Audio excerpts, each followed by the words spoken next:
Padmavati degree college Narsampet. ఈరోజు మనం ఏ topic కోసం మాట్లాడుతున్నామంటే వెక్టర్స్ కోసం. Vectors also one of the tools in rDNA technology. So rDNA టెక్నాలజీలో మనం ఎంజిఎస్ చెప్పాం, వెక్టర్స్ చెప్పాం, పోస్ట్ సెల్స్ ఇన్సర్షన్ చెప్పాం, సో మెనీ టూల్స్ చెప్పాం కదండి. ఆ టూల్స్లో వెక్టర్స్ అవుతుందన్నమాట. సో ఈ వెక్టర్స్ అంటే ఏంటి? వాహకాలు. ఈ వాహకాలు అనేవి ఎక్కడ యూజ్ చేస్తామంటే ఒక డిజైర్డ్ జీన్, మన టార్గెట్ జీన్ని ఒక సెల్ నుంచి ఇంకో సెల్ లోపలికి పంపించడానికి మనకి వెక్టర్స్ అనేవి ఉపయోగపడతాయి అన్నమాట. Those are as carriers. మన యొక్క డిజైర్ జీన్ ఏదైతే ఉందో దాన్ని క్యారీ అవుట్ చేయడానికి మనకి ఇవి యూజ్ అవుతాయి అన్నమాట. ఈ వెక్టర్స్ అనేవి ఎన్ని రకాలుగా ఉంటాయో చూద్దాం. Okay, based on the usage, వాటిని ఏ విధంగా మనం ఉపయోగిస్తున్నామో ఆ ఉపయోగించే తీరుని బట్టి మనకు రెండు రకాలుగా ఉంటాయి. ఒకటి క్లోనింగ్ వెక్టర్స్, ఇంకొకటి ఎక్స్ప్రెషన్ వెక్టర్స్. క్లోనింగ్ వెక్టర్స్ అంటే ఏంటి? ఏదైతే మన డిజైర్ జీన్ని తీసుకుంటున్నామో ఆ డిజైర్ జీన్ని క్లోనింగ్ చేయాలన్నమాట. ఓకేనా? పోస్ట్ సెల్లోకి పంపించిన తర్వాత అక్కడ రెప్లికేషన్ జరగడానికి, క్లోనింగ్ జరగడానికి మనకి ఇది యూజ్ అవుతాయి. ఈ క్లోనింగ్ వెక్టర్స్ అనేవి ఏ విధంగా యూజ్ అవుతాయంటే ఒక జీన్ నుంచి, అంటే ఏదైతే మనం డిజైర్డ్ జీన్ తీసుకున్నామో ఆ డిజైర్డ్ జీన్ నుంచి మల్టిపుల్ కాపీస్ తయారు చేయడానికి మనకి క్లోనింగ్ వెక్టర్స్ అనేవి యూజ్ అవుతాయి అన్నమాట. Most of the vectors used as the cloning vectors. ఎక్కువగా మనం క్లోనింగ్ వెక్టర్స్ వెక్టర్స్ ఏ విధంగా యూజ్ చేస్తామంటే క్లోనింగ్ వెక్టర్స్ కింద యూజ్ చేసుకుంటాం. ఇంకొకటి ఎక్స్ప్రెషన్ వెక్టర్స్ అండి. సో ఎక్స్ప్రెషన్ వెక్టర్స్ అంటే పేరులో మనకు కనిపిస్తుంది కదా ఎక్స్ప్రెషన్. ఏదైతే జీన్ ప్రోటీన్స్ ఉంటాయో మనం డిజైర్డ్ జీన్ దేనికోసం అయితే తయారు చేసుకున్నాము, బయోటెక్నాలజీ, ఆర్డిఎన్ఏ టెక్నాలజీ యూజ్ చేసి ఒక జీన్ని మనం ఏ పద్ధతి కోసం, ఏ ప్రాసెస్ కోసం అయితే, ఏ పని కోసం అయితే మనం ఉపయోగించాలనుకుంటున్నామో ఆ ఉపయోగానికి బట్టి ఆ ఉపయోగాన్ని మనకు అక్కడ పనిలో చూపిస్తుంది అనమాట. ఫర్ ఎగ్జాంపుల్ ఒక ఇన్సులిన్ తీసుకున్నాం అనుకోండి, ఇన్సులిన్ ప్రొడ్యూస్ చేయాలి.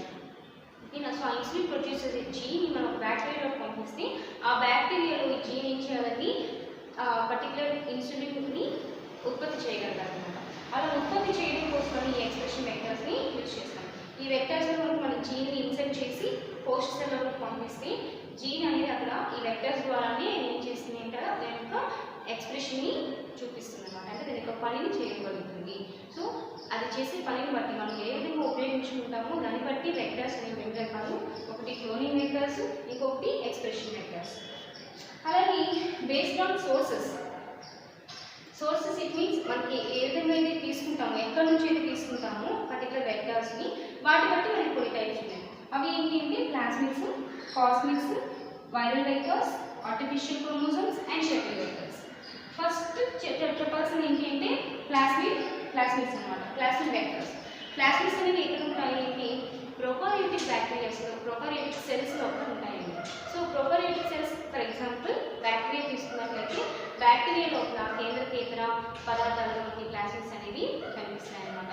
సో కేంద్రకంలో ఉన్నటువంటి డిఎన్ఏ కాకుండా కేంద్రకం బయట ఉన్నటువంటి డిఎన్ఏలుగా ఈ ప్లాస్మిడ్స్ మనం పెరగడం అనేది జరుగుతుంది. ఇవి కూడా ప్రోటీన్స్ని తయారు చేస్తాయి. అలాగే ఆ ప్రోటీన్స్ అనేవి వాటి యొక్క ఎక్స్ప్రెషన్ పనిని కూడా చూపిస్తాయి. అలాగే ఈ ప్లాస్మిడ్స్ ఉన్నటువంటి ముఖ్యమైన ఫీచర్ ఏమిటి అంటే ఈ ప్లాస్మిడ్స్ అనేవి స్వయంగా వాటి యొక్క ప్రతికృతిని జరుపుకోగలుగుతాయి. స్వయంగా సెల్ఫ్ రెప్లికేటింగ్ పవర్ అనేది వీటికి ఉంటుందన్నమాట. స్వయంగా వాటి యొక్క ప్రతికృతిని అవి జరుపుకోగలుగుతాయి. సో వాటిని మనం ప్లాస్మిడ్స్ అని చెప్పుకుంటాం అన్నమాట. సో ప్లాస్మిడ్స్ చాలా టైప్స్ ఉన్నాయి. నెక్స్ట్ క్లాసెస్లో నేను వాటిని చెప్తాను. ఓకే, నెక్స్ట్ కాస్మిక్స్ అంటే ఏంటి అంటే plasmid plus lambda phases, lambda phage. So phage particles మీకు తెలిసే ఉంటుంది. ఒక వైరస్ అనేది ఒక బ్యాక్టీరియాని ఇన్ఫెక్ట్ చేస్తే, కనుక ఇన్ఫెక్ట్ చేస్తే ఆ బ్యాక్టీరియాని ఏమంటామంటే ఒక వైరస్ వల్ల బ్యాక్టీరియా కనుక ఇన్ఫెక్ట్ అయితే ఆ బ్యాక్టీరియాని మనం ఏమంటామంటే బ్యాక్టీరియా ఫాజ్ అంటాము.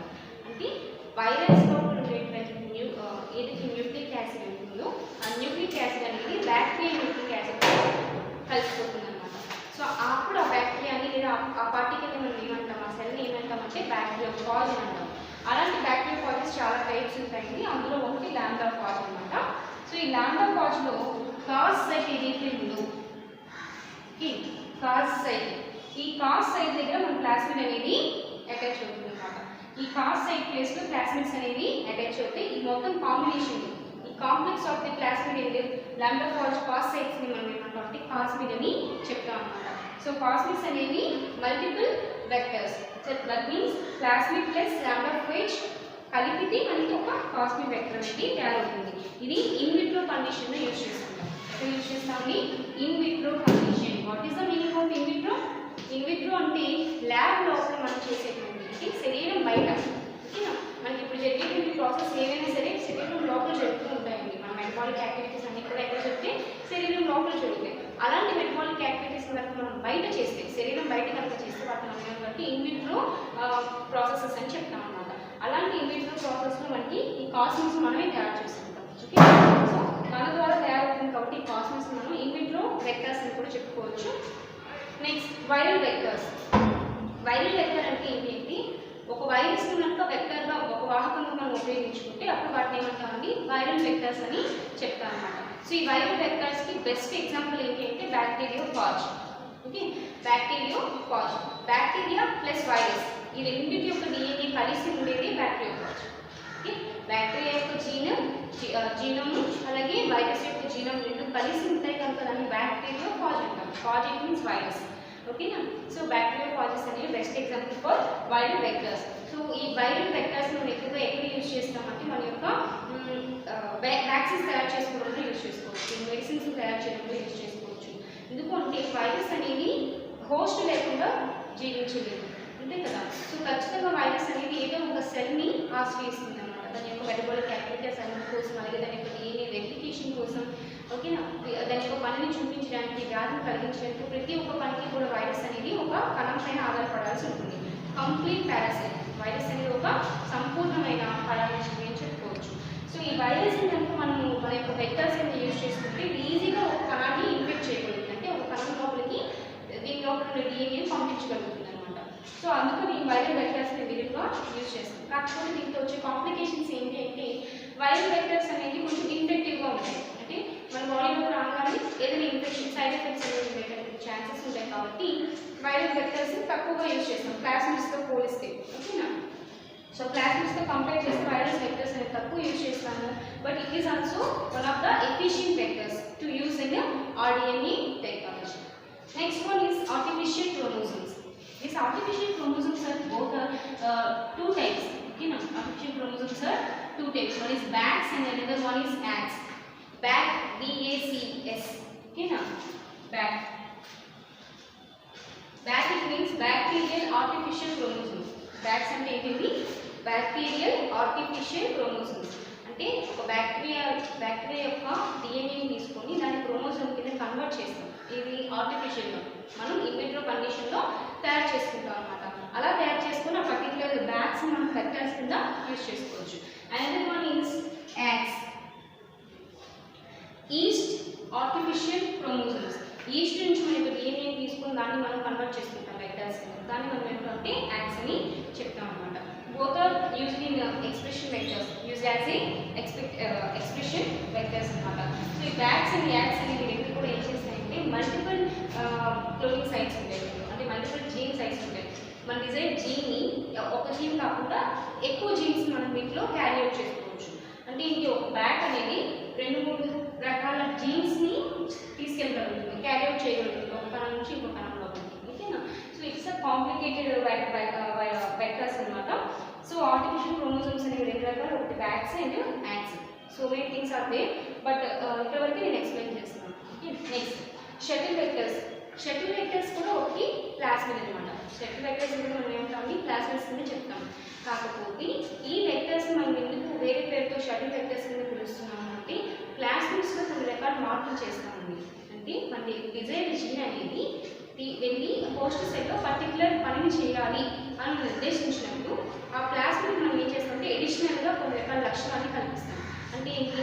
వచ్చిన డిజైర్ జీన్ని యాంటీబయోటిక్గా కన్వర్ట్ చేయడం, అంటే ఇతర బ్యాక్టీరియాస్ నుంచి రక్షించేలా చేయడం, లేదా వైరస్కి యాంటీగా తయారు చేయడం, వైరస్ లాంటి వాటికి ఎగైనిస్ట్గా తయారు చేయడం, ఇలాంటివన్నీ కూడా అంటే అడిషనల్ ఫీచర్స్ అనేవి ఒక ప్లాస్మిడ్ మనం అటాచ్ చేస్తే అప్పుడు దాన్ని ఏమంటామంటే షటిల్ వెక్టర్స్ కింద చెప్పుకుంటాం అనమాట. ఈ షటిల్ వెక్టర్స్ అనేది ఒకటి ఎక్స్ప్రెషన్ వెక్టర్స్ కింద యూజ్ అవుతాయి, at the same time cloning vectors కింద కూడా మనకి యూజ్ అవుతాయి అన్నమాట. So those are the types of vectors. Next ఈ వెక్టర్ ఉండాల్సినటువంటి మెయిన్ ఫీచర్స్ ఏంటి, లక్షణాలు ఏమి ఉండాలి వెక్టర్.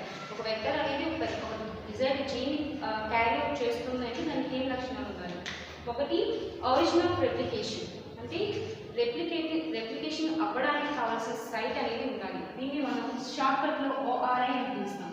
ఓకేనా, ORI అని పిలుస్తాం. ఆరిజిన్ ఆఫ్ రెప్లికేషన్ సైట్ అనేది ఉండాలి, ప్రతికృతి జరిగేటువంటి స్థానం అనేది మనకి ఉండాలి. నెక్స్ట్ యూనిక్ రిస్ట్రిక్షన్ సైట్స్ అనేవి ఎందుకు యూజ్ అవుతాయి అంటే ఈ లక్షణం దానికి ఎందుకు ఉండాలి అంటే, రిస్ట్రిక్షన్ అంటే ఏంటి అర్థం, పర్టికులర్ ప్లేస్లో మనకి కావాల్సిన విధంగా దాన్ని కట్ చేసేటువంటి ఎంజైమ్స్ అనమాట. సో ఆ ఎంజైమ్స్ అనేవి ఎంజైమ్స్ అనేవి వెక్టర్ లోపల ఏ ప్రదేశంలో మనకి అటాచ్ అవ్వాలి, ఏ ప్రదేశంలో మనకి పర్టికులర్గా అటాచ్ అవ్వాలి అనేది మనకి రిస్ట్రిక్షన్ సైట్స్ అనేవి నిర్ధారిస్తాయి అనమాట. సో వెక్టర్ లోపల మనకి ముఖ్యంగా 3 పార్ట్స్ ఉంటాయి. ఆ 3 లక్షణాలు పార్ట్స్ లేదా లక్షణాలు అనొచ్చు. సో అవి ఏంటంటే ఒకటి ఒరిజిన్ ఆఫ్ రెప్లికేషన్, ఇంకోటి రిస్ట్రిక్షన్ సైట్స్ అనమాట. సో రిస్ట్రిక్షన్ సైట్ అంటే ఏంటి, రిస్ట్రిక్షన్ ఎంజైమ్ నుంచి అక్కడ యాడ్ అవ్వడానికి మనకి యూజ్ అయ్యేటువంటి స్థానం అనమాట. సెలెక్టబుల్ మార్కర్ ఎందుకు ఉండాలి, రిస్ట్రిక్షన్ సైట్ అంటే ఏంటి అర్థం, పర్టికులర్ ఈ ప్లేస్ నుంచి ఈ ప్లేస్కి కట్ చేయండి అని అంతే కదా. సో ఆ ప్లేసెస్ని మనం ముందు గుర్తించాలి కాబట్టి దానికోసం మనం మార్కర్స్ని యూజ్ చేస్తాం. సో సెలెక్టబుల్ మార్కర్స్ని కలిగి ఉండాలి. ఏది మన యొక్క వెక్టర్ అనమాట. మనం ఏదైతే వెక్టర్ తీసుకుంటామో ఆ వెక్టర్లో సెలెక్టబుల్ మార్కర్స్ ఉండాలి. ఈ మార్కర్స్ అనేవి మనకి ఇంకా ఎలా యూజ్ అవుతాయి అంటే యాంటీబయోటిక్ నేచర్ని కలిగి ఉంటాయి.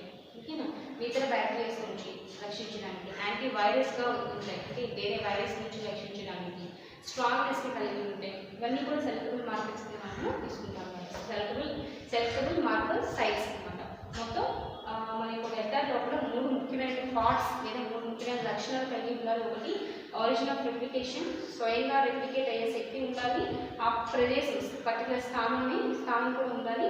అలాగే యూనిక్ రిస్ట్రిక్షన్ సైట్స్, పర్టికులర్గా ఈ స్థానం నుంచి ఈ స్థానానికి కట్ చేయాలి అనేటువంటి నిర్దిష్ట స్థానాలని మనం కలిగి ఉండాలి.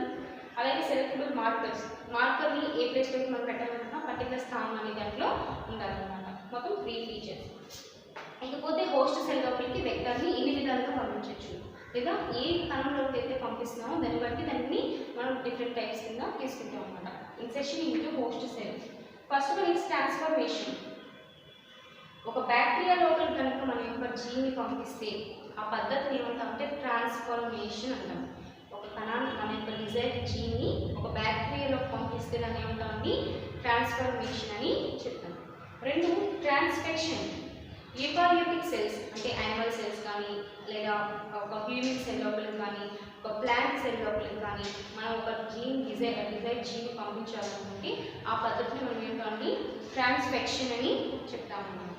Next transduction. ట్రాన్స్డక్షన్ అంటే ఒక జీన్ని వైరస్ లోపలికి ప్రవేశపెడతాం. ఒక జీన్ ఎందులో ప్రవేశపెడతామండి, వైరస్ లోపలికి. ఆ వైరస్ లోపలికి ప్రవేశపెట్టే పద్ధతిని ఏమంటాము అంటే ట్రాన్స్డక్షన్ అని చెప్తామన్నమాట. ఒకటి transformation, gene transferred into gene carried into bacteria. Next, transfection, gene into eukaryotic cell, it may be plant, it may be animal, it may be human cell, okay, whatever. Next, transduction.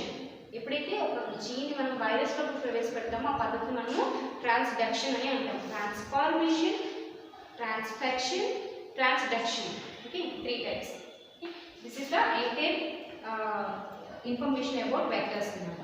So ఇండివిజువల్గా మనం ఒక్కొక్క vector కోసం next క్లాసెస్లో తెలుసుకుందాం. This is the vectors. Thank you so much.